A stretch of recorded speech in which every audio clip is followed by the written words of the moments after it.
Primary and secondary market. The primary mortgage market is where lenders make mortgage loans directly to borrowers, such as savings and loan associations, commercial banks, insurance companies, and mortgage companies. These lenders sometimes sell their mortgages into the secondary market to institutions such as Fannie Mae or Ginnie Mae. 자, 프라이머리 마켓하고 세컨더리 마켓이라는 게 있어요. 프라이머리 마켓은 대부분 큰 은행들이 자기네들 융자해주는 것을 프라이머리 마켓이라고 그러고, 세컨더리 마켓은 그 판매한 융자를 또 되파는 거를 세컨더리 마켓이라고 불러요. 그래서 우리들 같은 경우에는 그 세컨더리 마켓이 어떻게 돌아가는지 몰라요. 실소비자들이니까. 우리는 보통 프라이머리 마켓에서만 왔다 갔다 하는 거죠. 은행하고 우리하고. 그 다음에 은행들이 융자를 해주고 나면 그 융자를 다른 회사에다가 그 융자를 팔 수가 있어요. 쉽게 얘기해서 은행들한테 융자는 물건과 똑같아요. 그래서 물건을 주고 사고 팔고 하는 거죠. 그래서 뭐 덩어리를 묶어가지고 난 뭐 3.5% 다운한 FHA 융자가 100개가 있다. 너네 컨벤셔널 융자 뭐 20개 있지. 우리 거랑 바꾸자. 이렇게 할 수가 있어요. 그러다 보니까 이제 집 가지고 계신 분들이 보면은 뭐 예를 들어서 뱅크 오브 아메리카를 시작했는데 뭐 한 몇 달 있다가 갑자기 시티뱅크에서 몰개지 스테이트먼트 날라오고, 그런 이유가 그게 세컨더리 마켓에서 팔린 거예요. 대부분 한국 분들이 융자를 받으시는 한국 브로커들은 전부 팔아요. 그게 무슨 뜻이냐? 예를 들어서 뭐 보통 한국 분들 브로커 찾아가시잖아요. 그분들은 프라이머리 마켓만 전문으로 하시고 세컨더리 마켓에서 다 파신 분들이에요. 그래서 자기가 가지고 있는 그 크레딧 라인이 일정이 되어 있어요. 보통 뭐 한 500, 1000 요 정도 돈만 갖고 있어서 그걸로 융자를 해주고, 그 다음에 그 융자를 딴 회사한테 팔고, 그 다음에 자기 크레딧 라인을 다시 받아오는 형태인 거예요. 그러니까 그 크레딧 라인이 계속해서 리볼브가 돼야 돼요. 꺼주고 뭐 예를 들어서 시티뱅크나 뭐 뱅크뱅크에 팔고 나는 그 돈을 다시 받아오고. 그래서 그 사람들이 돈 버는 방법은 융자 피를 받아서 그 생활을 한다고 해야 되나? 뭐 이렇게 돈을 버는 방법이죠. 그래서 그 대부분 한국 브로커들한테 가시게 되면은 무조건 융자가 팔려요. 근데 큰 은행들에 직접 가시게 되면은 대부분 자기네들이 갖고 있는 경우가 많죠. 뱅크 아메리카, 뭐 웰스 파고, 뭐 체이스 이런 데 가게 되면은 그 은행들은 자기네들이 갖고 있는 것이고, 또 예를 들어서 뭐 돈이 좀 더 필요하다, 돈을 좀 돌려야 된다, 그러면은 파는 것이고. 근데 일반적으로 그런 융자들을 사가는 그 정부 기관은 보통 페니메라고 합니다. 페니메가 가장 세컨더리 마켓에서 큰 그 플레이어예요. 그래서 대부분 융자는 페니메한테 다 간다고 생각하시면 맞아요. 페니메는 정부 기관입니다. 그래서 거기에서 돈을 가지고 있으면서 그 융자를 페니메에서 우리는 어떻게 융자를 해주면 우리가 다 사겠다라는 그런 가이드라인을 심어놔요. 그럼 그 가이드라인에 맞추게 되면은 모든 융자 회사들이 팔고 그 가이드라인에 맞으니까 페니메한테 팔 수가 있어요. 그래서 페니메에서 정하는 그 레귤레이션을 대부분 랜더들이 지키는 편이죠. 왜? 페니메가 정한 것이 결국에는 가장 많이 사는 기관이니까 걔네들한테 팔 수 있으면 어떤 다른 융자 회사들도 그걸 살 것이기 때문에.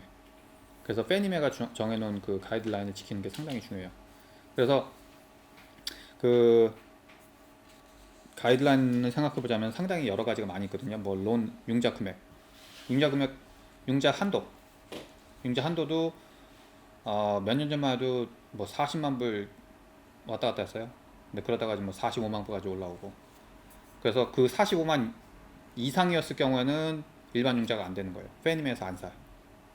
그러니까 45만 이하면은 페니메가 사고, 그러면 일반 랜더들 같은 경우는 45만 넘는 융자를 안 해주려고 하겠죠.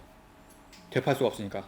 예를 들어서 저같이 뭐 작은 브로커들이 예를 들어서 뭐 500만 불 가지고 융자를 돌리는데 갑자기 어떤 사람이 60만 불짜리 융자가 필요하다고 줬어. 근데 내 크레딧 라인이 거의 60만 불이 묶여버리면 나는 440만 불밖에 없잖아요. 그럼 돌릴 수가 없잖아. 그렇게 되면은 융자가 원활하게 이루어지지 않겠죠. 팔 수가 없으니까. 그래서 그 론 리밋이라는 것도 중요하고, 또 뭐 크레딧 스코어라든지 뭐 일하는 일한 기록이라든지 페이스톱, W2 이런 것들을 다 자꾸 요구하는 이유가 그 페니메에서 요구하는 사항들이기 때문에 그래요. 그래서 융자 받기가 어려운 이유가 페니메에서 정하는 것에 따라서 그 융자가 좌지우지가 돼요. Secondary market. Secondary market은 once a loan is originated on the primary market, it may be sold to a secondary market. The secondary market is where lenders and investors buy and sell existing mortgages or mortgage-backed securities, thereby providing greater ability of funds for additional mortgage lending. The secondary market is a resale marketplace of loans. 지금 방금 말씀드린 대로 secondary market은 융자들끼리 돈을 주고 사오는 것을 secondary market이라고 불러요. FHA, Federal Housing Administration. 이것은 Department of Housing and Urban Development의 일부예요. 자, FHA란 것은 그 요소를 한번 따져볼게요. FHA란 것은 The FHA was created because the housing market was flat on its back in the 30s. 그 얘기는 1930년도에 하우징 마켓이 별로 재미가 없었어요. 움직이지도 않고. 그래서 FHA라는 것이 탄생이 됐고, 다운 페이먼트를 조금 하더라도 구매할 수 있게 도와주는 정부에서 그 융자를 사가는, 그러니까 세컨더리 마켓으로 FHA 가이드라인에만 맞게 융자를 해주면 세컨더리 마켓에서 정부가 그 융자를 흡수해 갔어요. FHA는 융자를 하지 않아요. 그게 무슨 뜻이냐? 우리가 FHA 사무실에 가서 융자 해달라고 하는 게 아니에요. 프라이머리 마켓에서 융자를 해주고 세컨더리 마켓에서 FHA가 팔린 거기 때문에 우리한테는 일반 융자 회사나 브로커나 그냥 융자 하신 분한테 가시게 되면 FHA 융자 해줘요. 아시겠죠? 그러니까 FHA 사무실 찾아가셔야 되는 게 아니에요. FHA 융자 할 수 있는 회사들은 그 FHA 승인을 받아야 돼요. 그리고 FHA는 일반적으로 다운 페이먼트가 조금 필요해요. 가장 최저는 FHA만 했을 경우에는 3.5% 다운. 그 얘기는 구매 금액의 3.5%만 내 돈을 가지고 있으면 융자가 된다는 얘기예요. 100만 불짜리면은 3만 5천 불만 있어도 100만 불짜리 구매할 수 있다는 거죠. 근데 100만 불짜리를 3.5% 단독주택은 되느냐? 그건 또 안 돼요. 왜? 론 리밋이 있으니까. 네. 론 리밋은 지금 현재 68만 몇천 불이요. 69만이 조금 안 돼요. 그러니까 FHA는 69만 불 정도까지밖에 융자가 안 나오니까 69만 넘는 거는 FHA가 승인이 안 되기 때문에 융자를 얻을 수가 없죠. 자격 조건이 되면 69만 불짜리는 3.5% 다운하고 살 수 있는 게 맥스네. 맥스죠. 근데 이제 융자 금액이 69만이잖아요. 그러니까 뭐 한 72만까지 되나? 그럴 거예요. 네. 왜냐면 그게 뭐 한 3, 4만 불 다운을 해야 되니까. 그죠? 맞나? 10% 한다고 해도 오늘 69만을 받을 수도 있는 거죠. 그렇죠. 뭐 예를 들어서 뭐 80만짜리 산다. 그러면은 69만까지 얼마예요? 11만 다운하면 되는 거죠. 근데 11만 불 다운하고 FHA 융자를 하겠느냐? 안 하지. 왜? FHA 융자는 비싸기 때문에. FHA 융자에는요, 몰게지 인슈런스라는 것이 껴 있어요. 몰게지 인슈런스가 뭔지 아세요? 다운 페이먼트가 적을 때, 차압, 만약에 돈을 안 내고 차압을 해야 될 경우, 그 다운 페이먼트가 너무 적었으니까 은행에서 손해보는 금액이 있을 거 아니에요. 그걸 물어주는 보험이에요. 그 누가 내요? 본인이 내는 거. 바이어가. 몇 프로냐? 연 0.85%. 얼마냐? 약 얼마 한 70불 되나? 10만 불당? 10만 불당 한 70불 조금 넘어요. 한 달에. 0.85. 예. 그러면은 10만 불당 70불을 내야 돼요. 한 달에. 그러면 30만 불 빌려도 벌써 200불. 그죠? 50만 불 빌렸다 그러면 350불. 적진 않죠? 그게 비싸다는 거예요. 물론 이자는 싸요. 이자는 요즘 해도 한 4%밖에 안 나와. 근데 몰게지 인슈런스 생각하면은 거의 한 5% 내는 거하고 똑같아요. 그럼 그게 20% 이상 했을 때 PMI가 안 붙는 게 그게 좋아요. FHA는 20% 다운하거나 50% 다운하거나 PMI 붙어요. 그리고 FHA에서는 PMI라고 부르지 않고 MIP라고 불러요. 몰게지 인슈런스 프리미엄. PMI는 프라이빗 몰게지 인슈런스라고 해가지고 컨벤셔널 융자에서 사용하는 term이에요. 틀려요. 그러니까 헷갈리니까 그냥 MI라고 하는 건데 MIP가 있고 PMI가 있어요. PMI는 컨벤셔널 융자에 붙는 거고 MIP는 FHA에 붙는 거예요.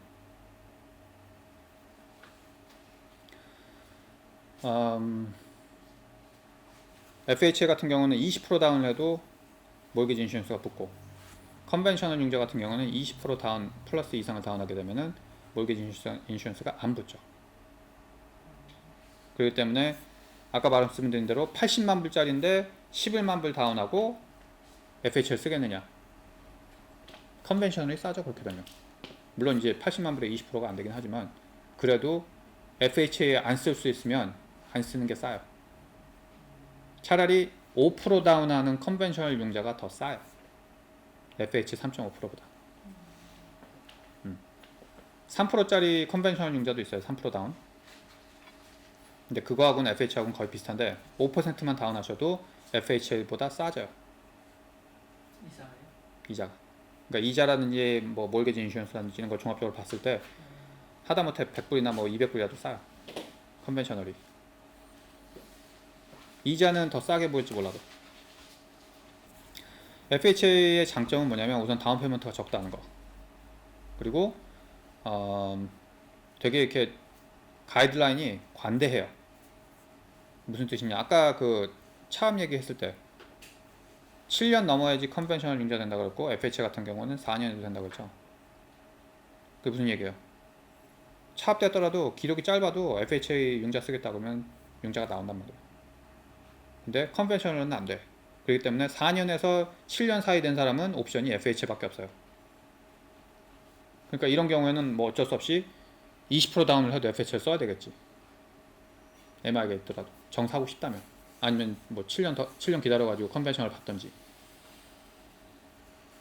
그죠? 그리고 크레딧 점수에 대해서도 되게 관대해요. 580점이어도 융자가 나와요. 580점이면 어느 정도인지 아세요? 그냥 A, B, C, D로 나눠 본다면 등급을 거의 바닥이죠.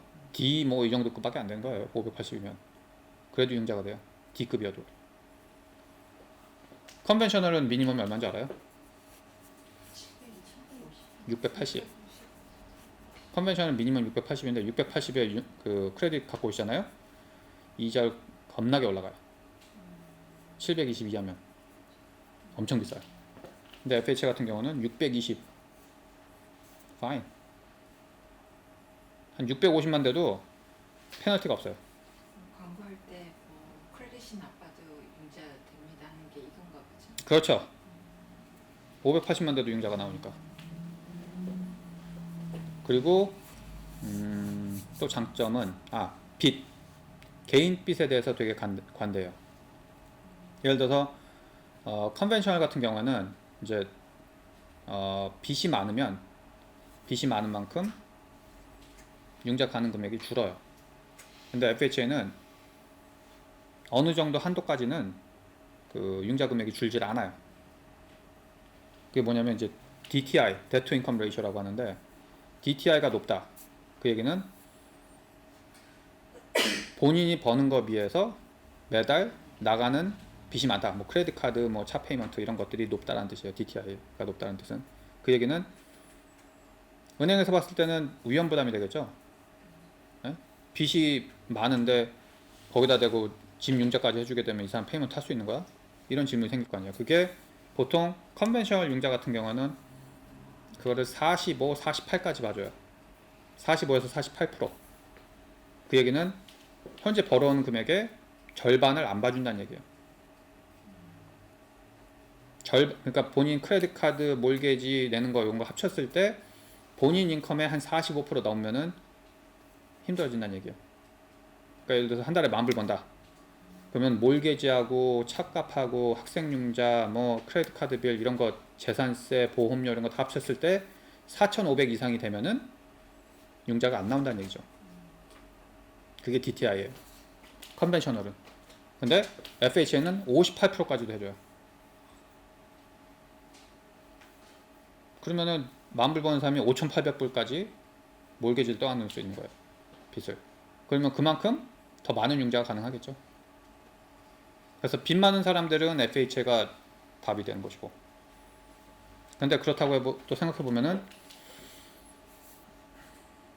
자 생각해 보세요. 만불 버는 사람이라면 W2 번다고 생각할게요. 그로스 인컴이 만불이에요. 넷 인컴이면 한 20% 30% 까겠죠. 그럼 실제로 집에 가져온 게 7,000불이야. 그러면 58%까지 된다 보면은 6,000불까지 페이먼트를 해도 된다는 얘기야. 아니 그럼 뭐 먹고 살라는 얘기야? 말도 안 되는 건데 그래도 융자는 거기까지 나올 수 있게 해준다는 거예요. 7,000불 집에 가져온 사람한테 6,000불까지 페이먼트 내게 해주는 거예요. 뭐 손가락 빨고 살아야지. 네? 그게 이제 FHA 장점, 뭐 단점이라고도 할 수 있겠죠. 너무 많이 융자를 해주니까. FHA 단점은 몰게지 인슈런스가 세다는 거. 컨벤셔널 몰게지 인슈런스보다 세요. 그리고 또 하나의 단점은 콘도나 타운하우스는 구매하기가 어려워요. FHA로는. 왜냐면 FHA의 승인이 없는 타운하우스나 콘도는 구매할 수가 없거든요. 근데 FHA 승인을 받으려면, 콘도나 그 타운하우스가 승인을 받으려면 FHA 가이드라인에 맞는 콘도 규격이 있어요. 그런 거는 뭐 예를 들어서 주인과 테넌트의 비율, 뭐 예를 들어서 주인이 50%고 테넌트가 50%다 그 단지 내에, 그럼 FHA 승인 받을 수가 없어요. 주인의 비율이 훨씬 많아야 돼요. 한 80%인가 그래요. 그리고 테넌트가 20% 정도 되고, 그리고 뭐 HO의 리저브가 어느 정도가 돼야 돼요. 근데 다들 아시다시피 2007년 8년도 지나면서 사람들이 몰개지 페이먼트 안 내기 시작했잖아요. 그러면 어떻게 돼요? HO에 내겠어요? 아니 집 뺏기게 생겼는데 HO를 내겠어요? 안 내지. 그러다 보니까 2008년부터 2010년 사이에 HOA들이 HOA를 못 걷는 거야. 그럼 어떻게 됐어요? 리저브가 확 내려갔겠죠. 예? 차압되고 뭐 난리치니까. 그러면 FHA에서 원하는 그 가이드라인에 대한 숫자를 못 맞추는 거예요. 그러다 보니까 그 파동을 겪고 온 그 콘도나 타운하우스 단지들은 대부분 FHA 승인이 아직도 없어요. 무슨 얘기인지 아세요? 그때 리저브가 말라붙어가지고 지금까지 쌓아온 데도 있겠지만 좋은 동네는 뭐 이미 다 회복했고, 안 좋은 동네는 아직까지도 야 HOA 뭐 50불 왜 더 내라고 그냐 난리를 치지. 그러면은 리저브가 쌓이겠어요? 안 쌓이지. 그럼 이게 허가가 됐다가 그게 낮아지면 허가 취소됐다가 다시 리저브가 되면 허가가 또 다시. 그렇죠. 리저브가 많아지면 다시 허가가 나올 수 있죠. 네. 근데 신청을 해야 돼요. 또 그게 2년인가 4년마다 한 번씩 갱신을 해야 돼요. 근데 갱신이 안 되는 거지. 네. 그러다 보면은 FHA 승인이 나 있는 콘도는 2010년도 이후로 지은 집들은 승인이 나 있는 경우가 많아요. 그때는 그 어려운 과정을 안 겪었으니까. 2010년도부터는 계속 올라왔으니까 그때부터는 HOA가 빵빵해요.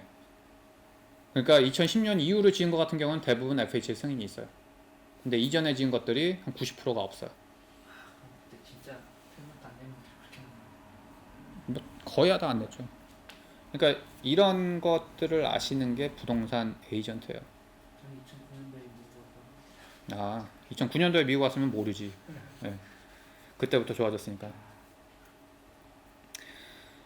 그래서 FHA의 장점과 단점이 그렇게 나뉩니다. FHA의 또 하나 장점. FHA의 또 하나의 장점은 뭐냐면 클로징 코스트 있죠. 클로징 코스트가 뭐냐? 그 구매할 때 서류 처리 비용이에요. 융자 비용, 뭐 에스크로 비용, 타이틀 비용, 세금 내는 거, 뭐 기타 여러 가지 비용들이 생기는데 그런 발생하는 비용들이 보통 구매 금액의 한 2, 3%가 되거든요. 한 50만 불짜리 산다 그러면 10,000불에서 15,000불 생각하셔야 돼요. 이 금액을 FHA로 구매하시게 되면은 융자에 엎을 수가 있어요. 그게 무슨 얘기냐? 내 돈 3.5%만 있어도 집을 살 수가 있다는 얘기예요. 컨벤셔널 융자 같은 경우는 5% 다운이다. 그러면 5%만 갖고 뗄롱 집 보러 다닐 수 있어요? 안 돼요. 컨벤셔널이면은 클로징 코스트도 추가로 갖고 계셔야 돼. 10,000불에서 15,000불. 그거 없으면 집 못 사요. 그러니까 5%만 뗄롱 들고 나오면 안 돼. 20% 다운 마찬가지죠. 20% 다운 한다고 해서 20%만 뗄롱 준비하고 있으면 안 되죠. 15,000불, 20,000불 더 리서브 갖고 있어야지. 왜? 그거 없으면은 클로징 코스트 페이 못하니까. 근데 FHA 같은 경우는 클로징 코스트도 파이낸싱을 할 수가 있어요. 융자 엎을 수가 있어요.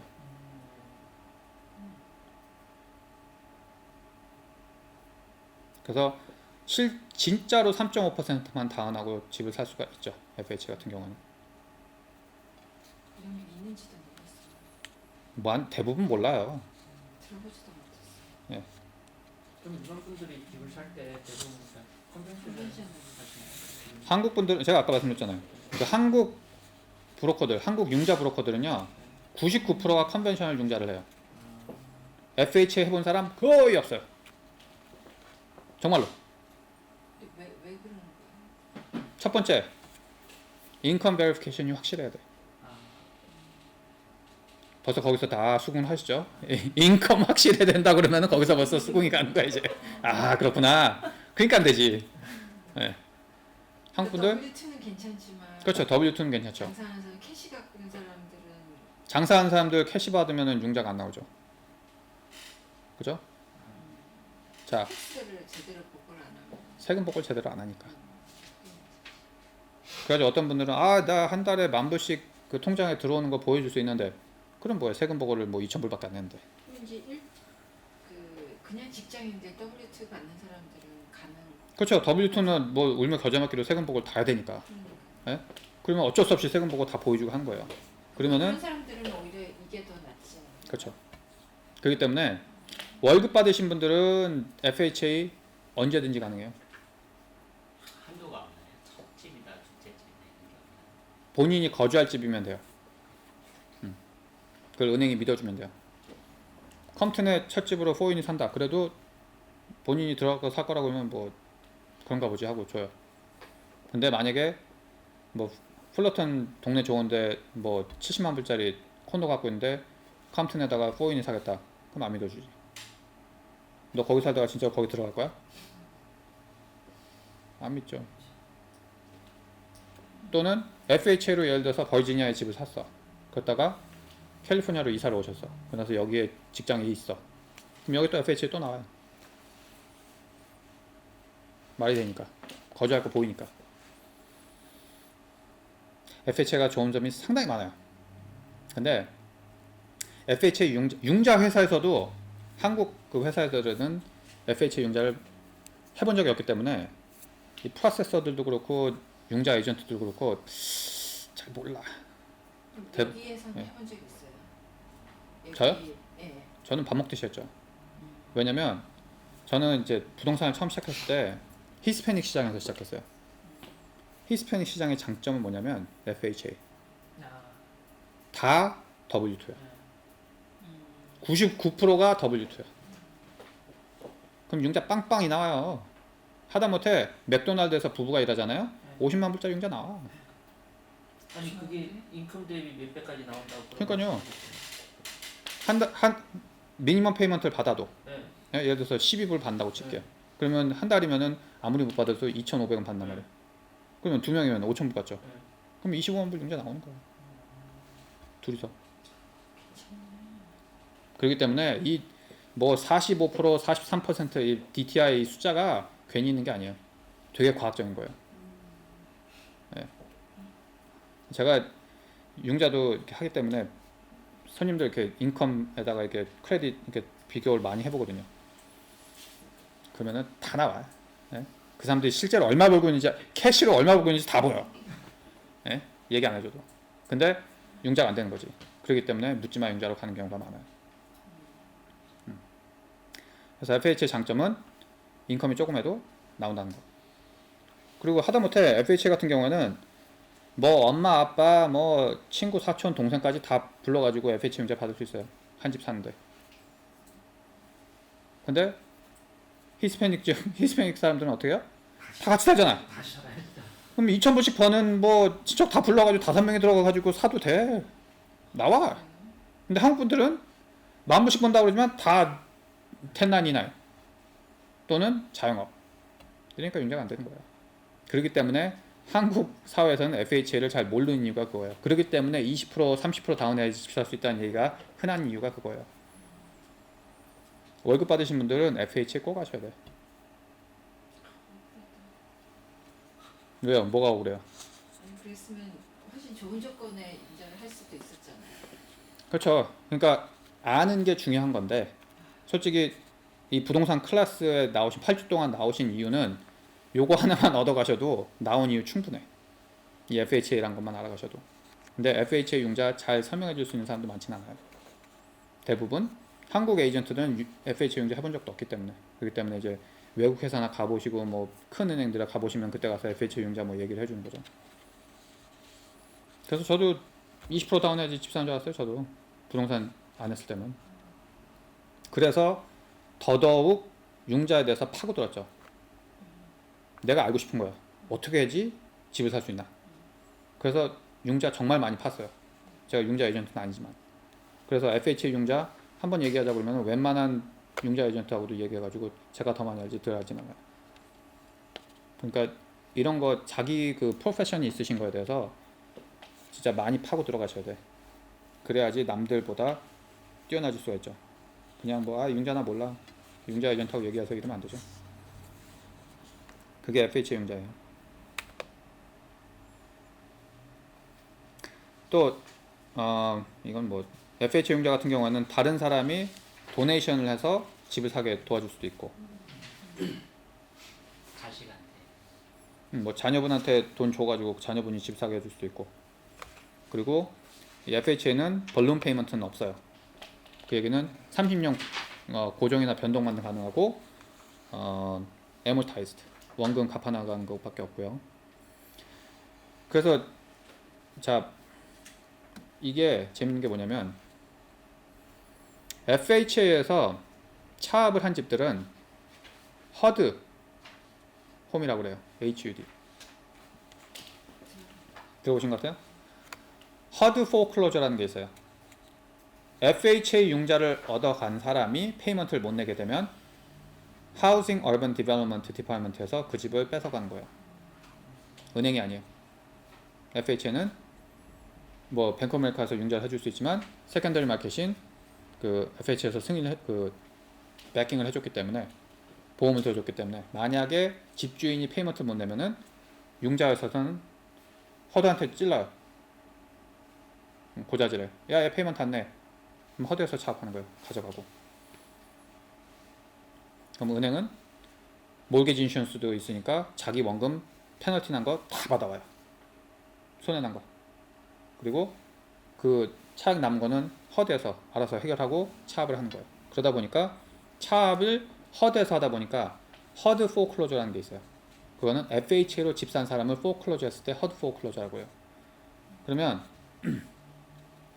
2009년도 10년도에 뭐 지금도 그렇지만 포클로저 된 거 보셨을 때 허드 포클로저 숫자는 많지가 않아요. 컨벤셔널 페니메 그 포클로저가 엄청 많지. 그게 왜 그러냐? 우선 FHA 같은 경우는 이자율도 비싸고 또 인컴 베리케이션도 들어가고 이러니까 융자 얻기가 힘들었잖아요. 2006년도, 2007년도에. 그러니까 FHA 융자를 안 썼어요. 대부분 가라로 만들 수 있는 컨벤셔널 융자를 쓴 거예요. 그러다 보니까 페니메에서 차압을 하는 게 많아졌던 거죠. 그래서 허드 포클로저는 많진 않아요. 융자회사 측에서 볼 때는 FHA가 더 튼튼한 거. 훨씬 좋죠. 나라에서 뒷받침해 주는 건데. 얘가 돈 안 내? 그럼 나라에서 돈 준대. 차액 손해나는 거 다 메꿔줘요. FHA 융자 해주면. 그럼 FHA 융자 은행에서 좋아하죠. 나라에서 인슈런스 해주는 건데. 그리고 FHA가 이게 재밌는 얘기지만 뭐 일반 사람들한테는 뭐 특별히 아실 필요는 없겠지만 FHA 융자 해주는 융자 회사들이 돈을 많이 벌어. 컨벤셔널 융자 끽해봤자 1%에서 2%밖에 수입이 없어요. 융자 금액에. 그리고 다운 페이먼트도 많아 컨벤셔널은. 그렇기 때문에 융자 금액이 줄어요. 거기서 1% 2%밖에 못 받아. 그리고 회사랑 또 나눠 먹어야 돼. 근데 FHA는요 3% 4% 5%까지 먹을 수 있어요. 론피를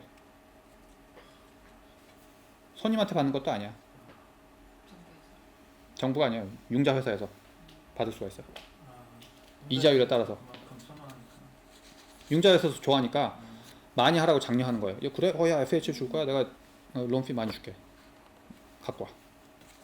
그렇기 때문에 FHA는 론피가 아주 그냥 두둑하죠. 그런데다가 3.5% 다운이니까 융자 금액이 얼마나 많아. 대부분인데. 그러니까 융자 회사들에서 외국 융자 회사 가잖아요. FHA 너무 좋아요. 근데 한국 융자 회사들은 컨벤셔널 그 조그만 거 가지고 뒤지게 싸워요. 근데 그 론피가 좋다는 거 하는 것은 반대로 얘기하면 우리가 페이하는 이자가 더 비싸진다는 얘기 아니에요? 그렇지 않아요. 그렇진 않아요. 컨벤셔널 융자 같은 경우에는 그 티어가 뭐 이렇게 자세하게 유튜브까지 올라가도 되는지 모르겠네.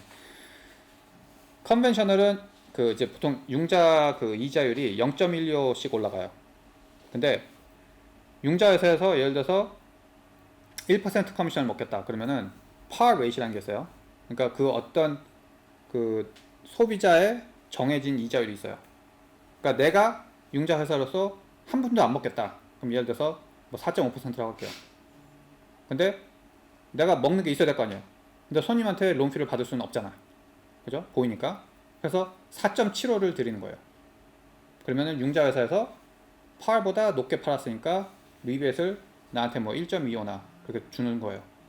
그럼 내가 손님한테는 4.75의 융자를 팔고 나는 1.25를 받는 거죠. 근데 컨벤셔널 같은 경우는 그 티어 0.15가 올라갈 때마다 이 이자율이 팍팍 뛰어요. 팍팍 뛰어. 진짜로. 막 내가 진짜 2% 먹고 싶다. 그럼 막 5%가 넘어가 버리는 거야.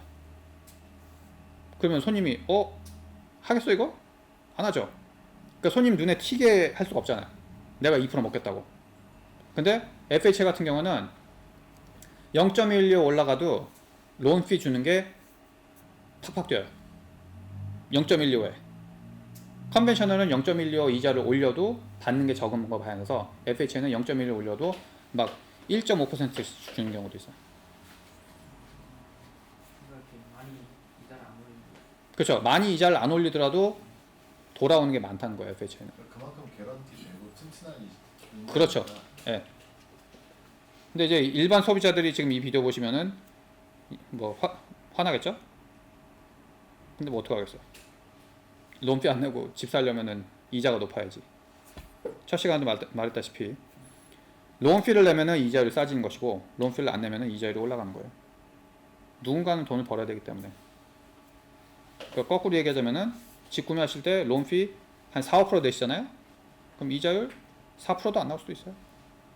3.75도 나올 수도 있어요. 경우에 따라서는. 근데 론피나 안 내고 예를 들어서 아까 말한 대로 나 클로징 코스트도 필요해. 은행에다 돈 좀 꿔줘. 15,000불 내 거 좀 내줘. 그럼 이자율 당연히 올라가서 그걸 커버를 해야 되는 거지. 공짜는 없잖아요. 그죠? 15,000불 어디서 나올 거야? 그냥 은행에서 준다고 하니까 좋다고 나 받는 거예요? 공짜가 어딨어요? 이자율로 매급하는 거지.